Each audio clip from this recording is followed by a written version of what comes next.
Good afternoon. My name is Jasmine Cooper, and I just want to welcome everyone to today's HBCU Learning Collaborative.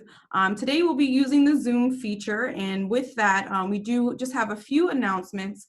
We ask that everyone remain on mute during the presentation, and for those of you who are joining by computer or by phone, we ask that you don't turn on your camera because we are recording today's webinar.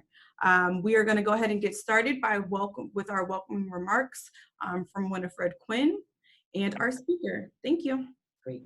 Thank you, Jasmine. So good afternoon, everybody, or for those of you who might be further west than central, good morning. And welcome to our first Learning Collaborative of the year. So we are excited to kick off our Mentoring Learning Collaborative series with a discussion on fundraising.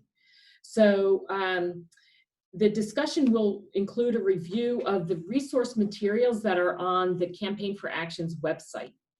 And you can go to the website, access it by going to www.campaignforaction.org.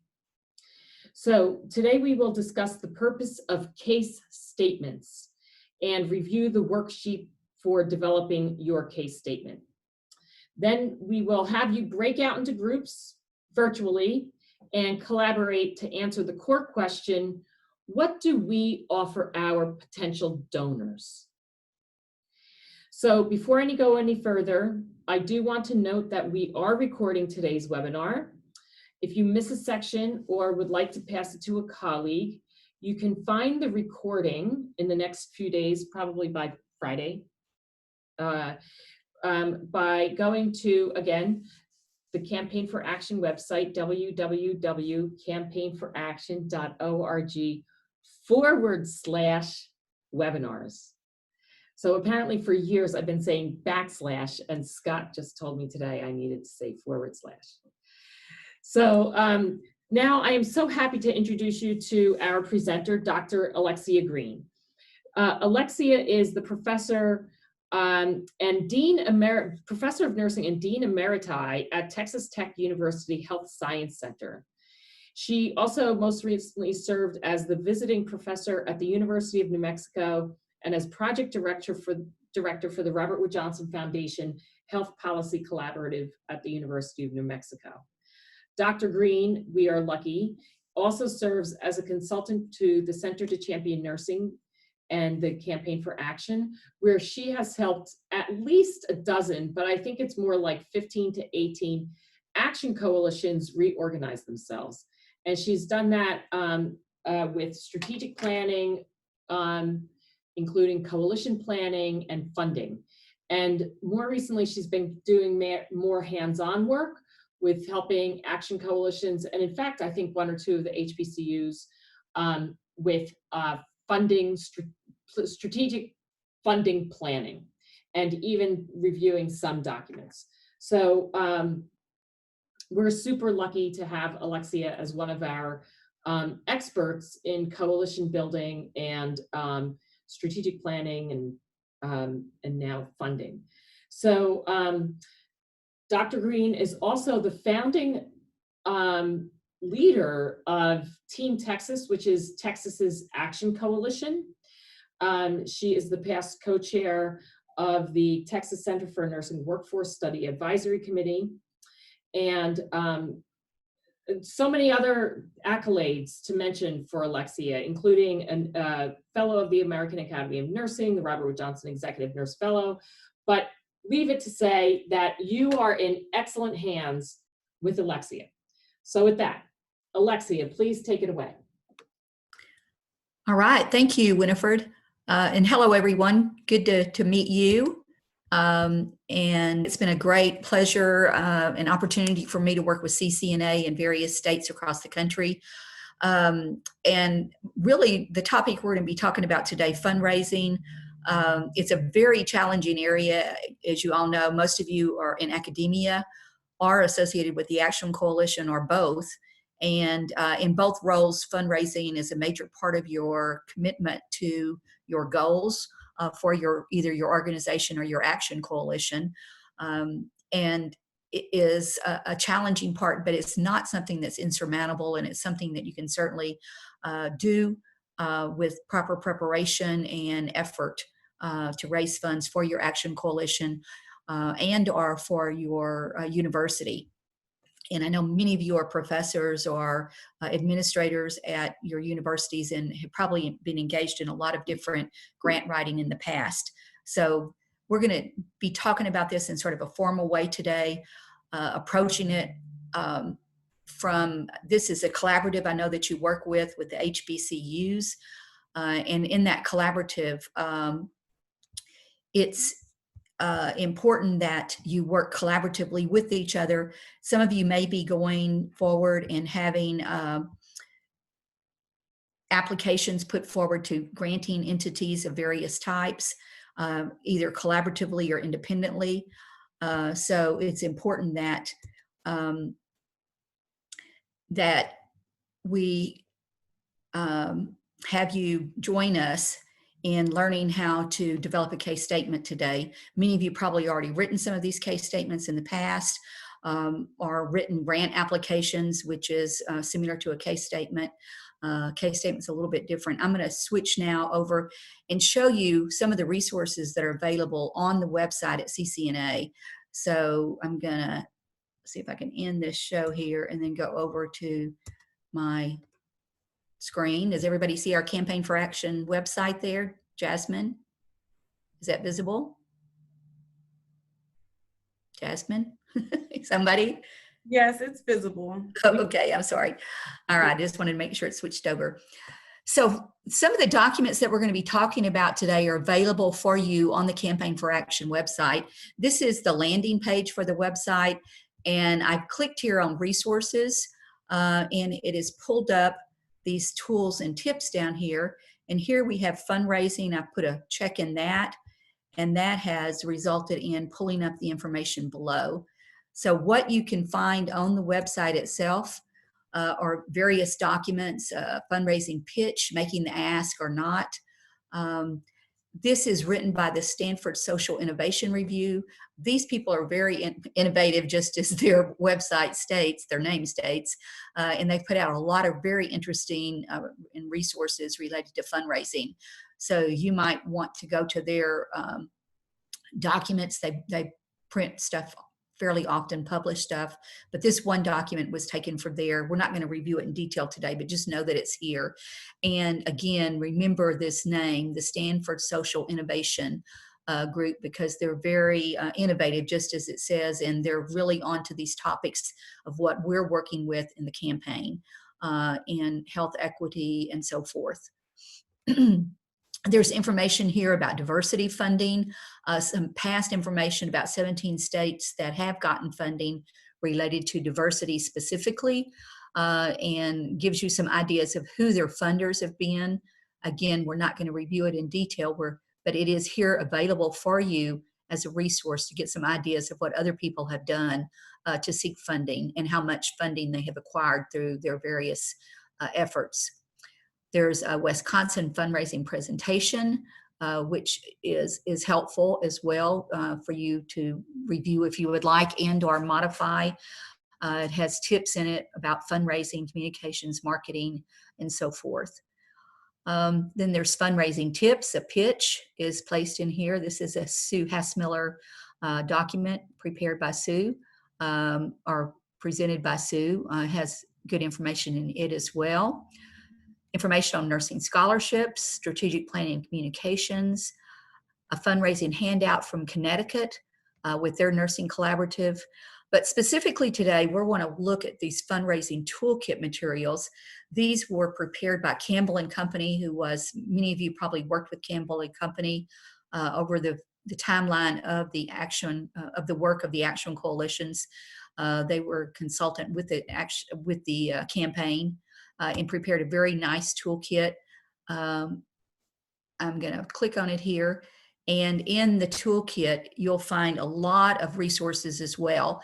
So this is sort of your treasure chest or toolkit, as it says here, toolkits of treasures related to fundraising with different components in it. Again, we don't have time to go into all the aspects of it today. But there's the core pillars of successful fundraising, fundraising principles, a case for support materials to help you develop a case. It describes the case development process, and we are going to go into this more in depth just in a minute. But there's a special event planning guide, a prospect research source guide, donor funding message and case sample presentation. Again, just a lot of different materials, a toolkit, lots of different materials here for you. The one we want to look at, I already have it pulled up here, so I'm going to go, whoops, that's not it. I thought I had it pulled up. The one we're going to go to is the case. Find it up here. Case for support materials. Let me click on that.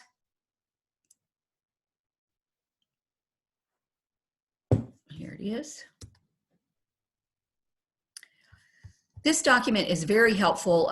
Campbell and Company did a great job in providing it. Can I ask a question, Jasmine, or one of the participants? Is this in y'all's way? Can you see that? Do you see the case for support document clearly? Yeah, we see it. If you wanted to exit the navigation on the left field, you can do that as well. Okay, there, I got rid of it. Thank you. Mm-hmm.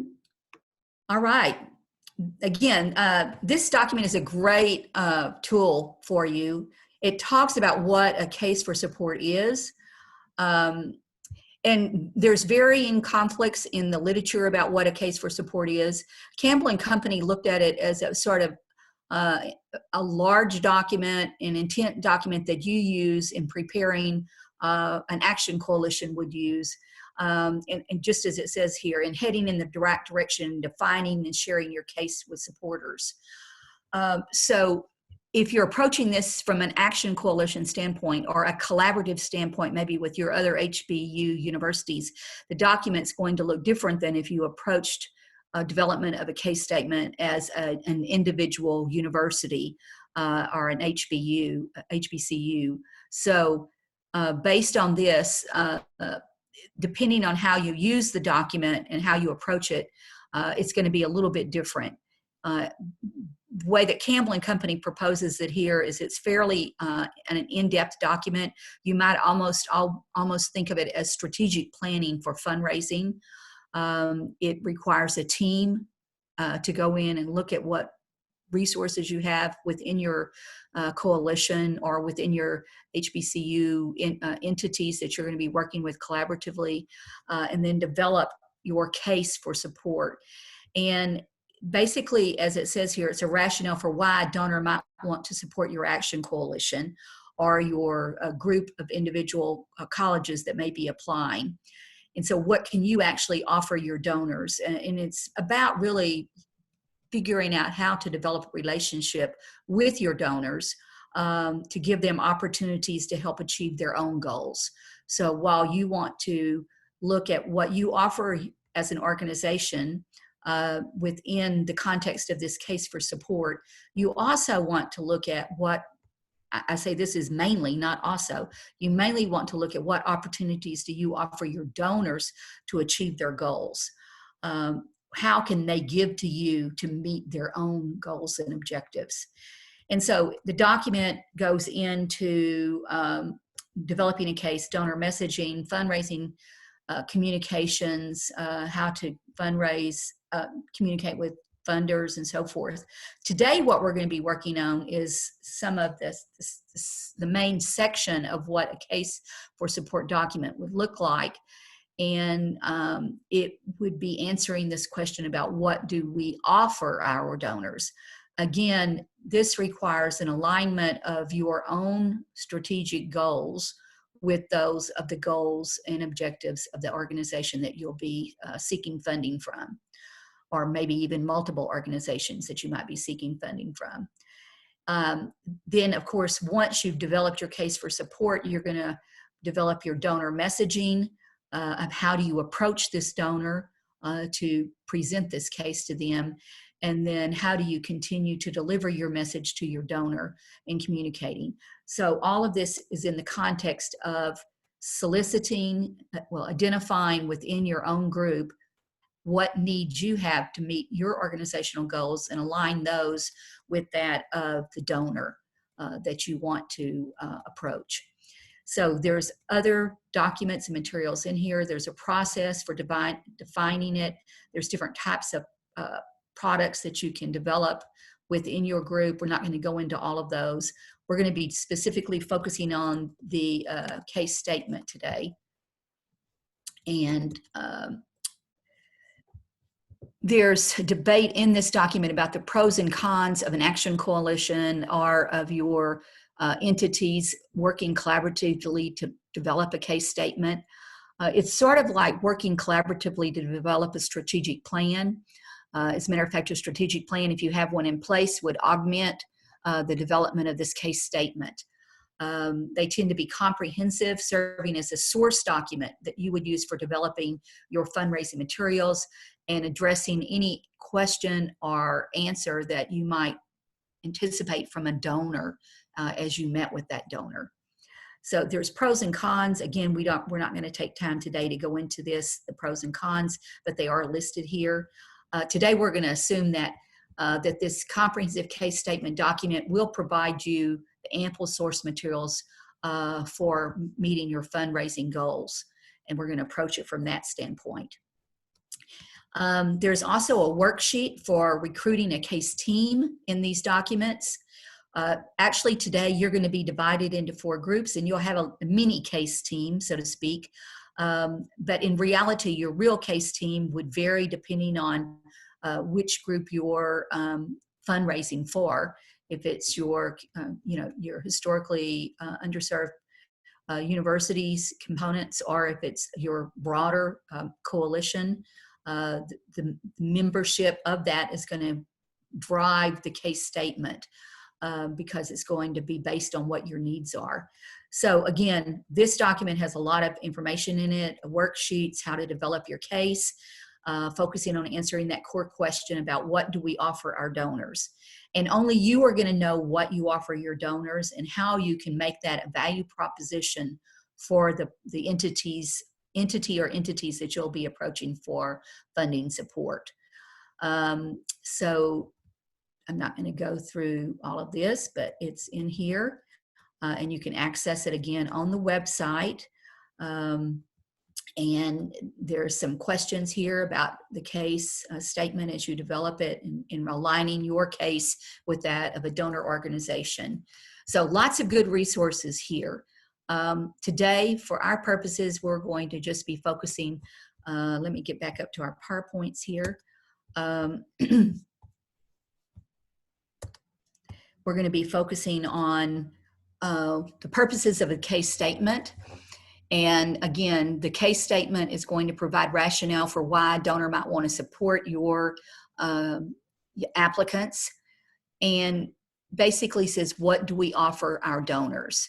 So responses should include answers to such questions as, what do we offer your donors as an organization that they would care about, and what opportunities do we offer donors to achieve their goals? So it's aligning your goals and mission with their goals and mission. And it sounds fairly easy on paper, but as you all know, fundraising is very difficult because it's about relationships. And unless you have a relationship with some of these funders, which takes footwork on your part beforehand to get to know them, to understand what their needs and their goals are, it's not going to work very well, likely. So it's best to have a working relationship with your donors beforehand, and then as you work towards developing a case statement, it's going to be easier because you'll really understand what their needs are and their goals. As we look at our next slide here, in making the case for support is about the process of defining the answers to the questions. So again, Campbell and Company talks about a fairly in-depth process. It's like a strategic planning process in a sense. You can't approach it with a 30-minute discussion like we're doing it today for practice purposes and expect to have a positive outcome. It really requires your group to work together in identifying what resources you have available that you can offer to a funding entity to help align them with achieving their goals. So it helps your team hone in on the specifics of what they envision to achieve. and helps you understand what do you say to your supporters to really inspire them to give. Inspiration is a big part of fundraising, as you know. Most funders are inspired by their particular mission and goals. And that's why it's also important for you to understand what their mission and goals are so that you really can align with those. And identifying, do you align with them? If you don't align with their mission and goals, then it's not likely they're going to give you funding support. And vice versa, it's not likely that you're even going to want to apply to them if you don't align with what their goals and aspirations are. So your messaging can take the form of talking points, frequently asked questions, or a more formal case statement, which is usually about 10 pages long in the formal format, which the Campbell and Company resource that's on the website of CCNA will help you develop this more in-depth 10-page long type document, which is sort of a strategic plan for approaching fundraising. But you still will need talking points and answers to questions that donors or prospects might pose to you. So it's helpful to go through these different processes to assure that you're in line. So let's talk about defining the case. In developing your case statements, you need to talk about what urgent need or challenge do you seek to address that aligns with the goals of the organization that you're approaching. And why are we the best organization to take on this issue? And why are you unique, either as an HBCU or as an action coalition? And how can you demonstrate that you are successful? What have you done in the past in this line of work that you're approaching them about that gives evidence that you can really contribute to solving whatever problem that they're interested in solving? So how did we address the challenge? What is the overall vision and plan? And if a donor cares about this issue, why should he or she choose you over another funding entity that might be approaching them, or another entity that may be approaching them for funds? What is unique about what your group offers that other groups do not? And why should prospective donors care about this issue at all?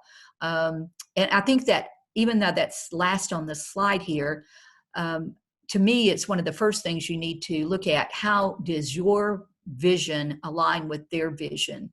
If they don't care about it at all, then it's certainly not aligning and you're sort of wasting your time.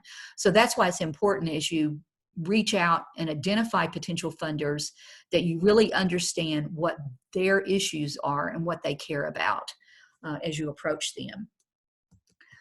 So the materials that are available for you, again, back in the website, they develop a simple case outline well, actually, it helps you develop an in-depth case outline, the materials that you'll be actually using when you develop these. But for purposes of today, we're going to develop a simple case outline that includes the answers to the core questions in defining your organizational case and a list of giving opportunities. What initiatives, programs could they contribute to? Would their funds benefit? How would those funds benefit these initiatives that you're working on? This outline is less about having a polished product and more about capturing the notes and decisions from the processes. So it's going to help you by going through this process of developing a case statement. And we're talking about the more in-depth one. Today we'll be doing a mini one, but as your group works on the more in-depth one, it's going to give you some of the answers or help you resolve some of the questions that may be posed to you in the fundraising process so that you'll have a coherent, collaboratively developed answers to these questions that donors may ask you. So it's really going to help advance your work in developing your donor messaging. And that's sort of the purpose of the case statement. So as we move on here, what we're going to do now is give you an opportunity to work on a case statement by dividing you into some groups. We have identified 4 groups that we will be helping you be assigned to here in a minute. And you're going to go into these groups, and then there's some materials that we have for you. And I think those materials, are they going to be able to see the material when they get into these rooms? I can't remember. Yeah, I'll give them instruction. Okay, you'll get the instructions on how to do that. But what I actually did is I went to the web and I pulled up these 4 different foundations just randomly, not for any particular purpose. I pulled up 2 large foundations that are, actually Winifred asked me to pull up these 2 foundations. There are 2, United Health Foundation and Humana Foundation. They are, as you know, insurers. So we're going to look at sort of their mission statements to look at what they're interested in. And you need to go into your groups then and think about how you can align your case statement with what their quest for funding is, what they envision themselves doing through these foundations to improve the healthcare. They have specific statements. And then I went into the web again and identified a Connecticut Health Foundation, which is sort of a state-based foundation in Connecticut, and a smaller one in a community health foundation, just as representative examples of what these foundations envision for themselves in achieving, so that you can get an idea of how you need to align your case statement with their vision of what they want to achieve. So we'll be using those sort of vision statements from their websites to develop these case statements. And I think at this time, I'm going to stop sharing and we're going to swap over here to Jasmine, and she's going to pick up. Jasmine. Okay, so this interactive activity is going to be groups of 4 that we will assign you to. So you'll have 15 minutes to complete the activity, read the scenario, and then develop a case statement for it. And that breakout will start now, and you'll get a notice to just say join, and you just want to select join to join that breakout. All right, so we're just welcoming everyone back. And I'm going to unmute Alexia, and we just want to see, hopefully you were able to have a conversation about the activity. I know this is our first time doing the breakout room, so please bear with us, and I hope that you were able to have some dialogue about the activity. I will, for those of you who wish to report out or about what their group did during that time, Alexia will let you take over and facilitate that report back.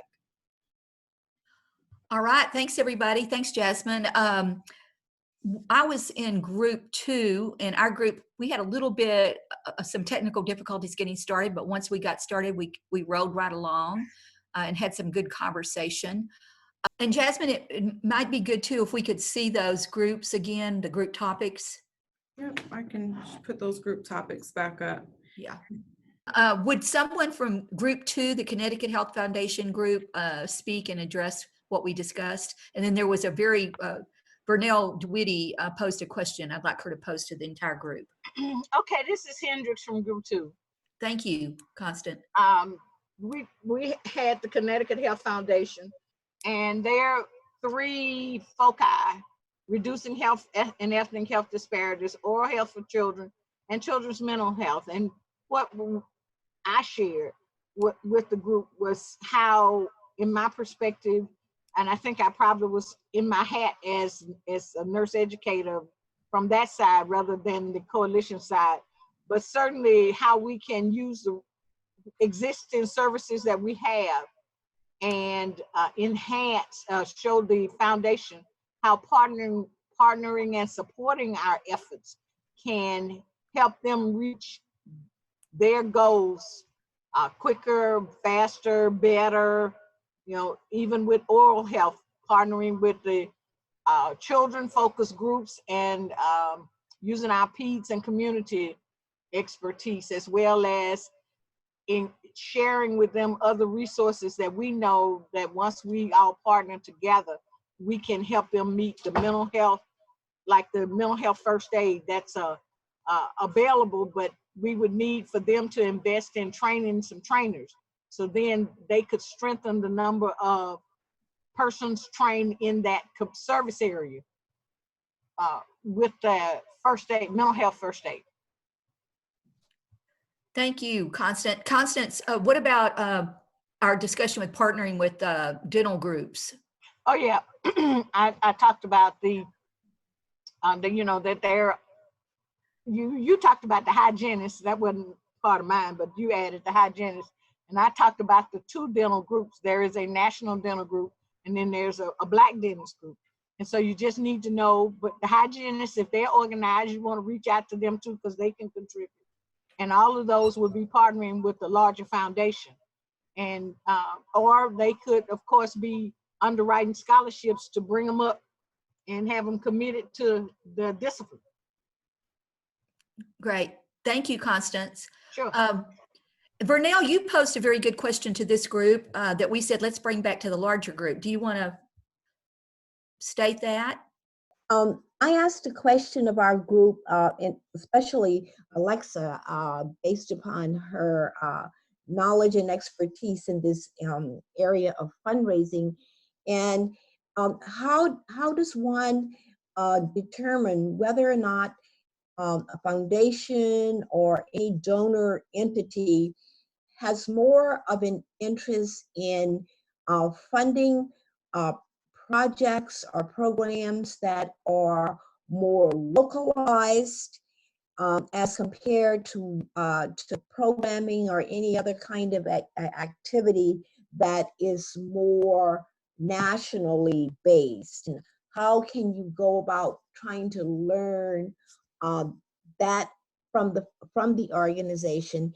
And the second part that I had to that question is there a tendency or maybe a preference for donors to be more interested in considering a programmatic initiative or some kind of a program that you wish to offer, or where there is a very focused and perhaps to some degree limited view of what it is that you're trying to accomplish, as opposed to something more broad or a little bit more elusive?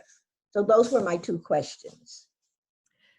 Thank you, Vernell. I don't know if there's, I don't know if Winifred's still on, if she wants to respond to that, or any of the other. I'll be glad to respond, Vernell. Is Winifred, are you still on? And I am still on. And Dr. DeWitty, would you mind repeating that question, please?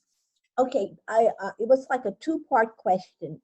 I wanted to know how can you determine, or is there a way to find out of whether or not a funder or foundation or whoever is more interested in funding projects or programs or whatever that are more localized as compared to initiatives that might be a more national initiative? Is Yes. the first. And the second one, so in the second part was, is there a way, or do you know from your own experiences, if donors are more interested in considering a programmatic or a planned kind of an initiative that may have a more focused but limited scope as compared to something that's more broadly stated or presented to them? So, Vernell, the answer to the first question is yes. And that information, now, I think the way you've framed the question, you're talking mostly about foundations. And foundations do have that information up on their website. So one of the resources on the Campaign for Action's website is, oh gosh, it's under funding. There, each state has something like a regional foundation organization, association that has all of the foundations in each state. And you could look up that your respective state's program to find out who are the which are the funders, philanthropies in your state, And then you would go to those different foundations to look up what you would need to do the homework, right? People here would need to do the homework on what do those foundations prefer to fund? Do they prefer to fund local? Do they prefer to fund statewide, or do they prefer to fund national initiatives? And so at the Robert Wood Johnson Foundation, they support all three, but they tend to be either local or national. And even their national work, they prefer to be direct funding toward the local level. So, And I'll add in here as well, Winifred. I can tell you, for instance, in Texas, we got funding from Blue Cross Blue Shield. Right. Well, if you went to the Blue Cross Blue Shield website and looked at it, there was sort of a general statement about funding and you could apply. It wasn't very specific. But the way we got funding was through a relationship with someone at the foundation who we introduced to the coalition and got involved in the coalition work. And then we were invited to apply because they knew that our work aligned with their work. If you just would have gone straight to the foundation website, though, it would have been very broadly stated, and you would have thought, well, maybe not, we can get funded. But once we got invited to apply, then that created, basically a sure funding mechanism. And most foundation applications aren't as in-depth as if you were writing a HRSA grant or, a National Science Foundation grant or something like that. They're much briefer, and they're really targeted to specific requests that the foundation has of what they want to have done. So a lot of it's about relationships too, I would say that. Listen, it is all about relationship building and management, all of this. So that's why this process really helps you massage that, what do we have to offer to these foundations, and going through this entire process. This is a little mini session we did today, but if you develop the entire process, then you would be able to send people out and approach these different foundations and start developing relationships with them. Most of these relationships are developed in more social settings versus in, it's at the local fundraiser for whatever it might be that you go to a banquet and you're setting or visit someone there, or you approach them in their office. It's more about relationships. So the first piece of homework you want to do is look up the foundations that are in your state or in your area, and you identify whose goals are aligned with what you're trying to do. And then your outreach to them is not about what can those funders do for you. Your outreach to them is, we would like to help you accomplish your goals. Right? This is all about you, HBCUs and action coalitions, wanting to help prospective funders accomplish their goals, as long as their goals align with your goals. So Campbell and Company, which was the contractor that we worked with for about 5 or 6 years that helped develop all of these tools, fundraising tools, one of their leaders that worked with us, Jeff, he always said, if you want funding, ask for advice. If you want advice, ask for funding. So you start with with identifying who could be your prospective funders. Then it's about developing that relationship. Okay, and then Vernell, I already forgot the second part of your question.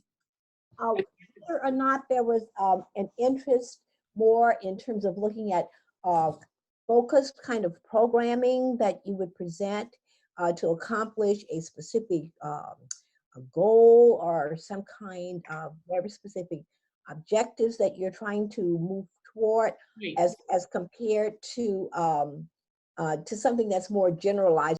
The second part of your question, again, that would be on the funder's website, and or you would find that out through the relationship that you're building. The other part, Alexia pointed this out to Jasmine, Scott, and me last week, and I don't know if she's mentioned it yet today, but for the schools, most of you have, if not all of you, your schools should have development offices. If you don't already have a relationship with your development office, that's the first relationship you want to create.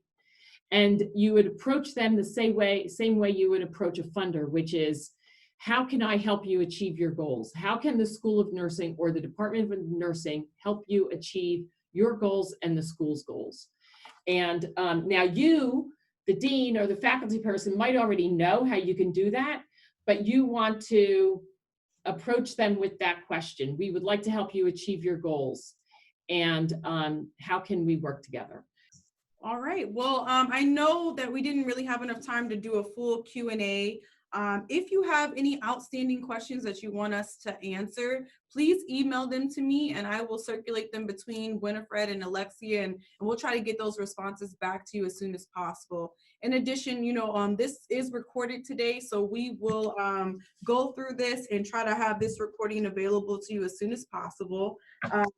This recording will be available on our Campaign for Action website, and we will just send out an email and let you know when it's been uploaded, so that way you can access it and that way you can share it with your colleagues if need be. As well, we also want to remind you that you can sign up for updates on our Campaign for Action website. You can also visit us through Facebook and Twitter should you have any questions or want to reach out. And of course, I am still your point of contact, and you're more than welcome to email or call me at any time. So we do want to thank you for testing out the Zoom platform with us, and we'll be working on that to make it better and user-friendly for you the next go around. And we hope to see you again in February. Thank you so much.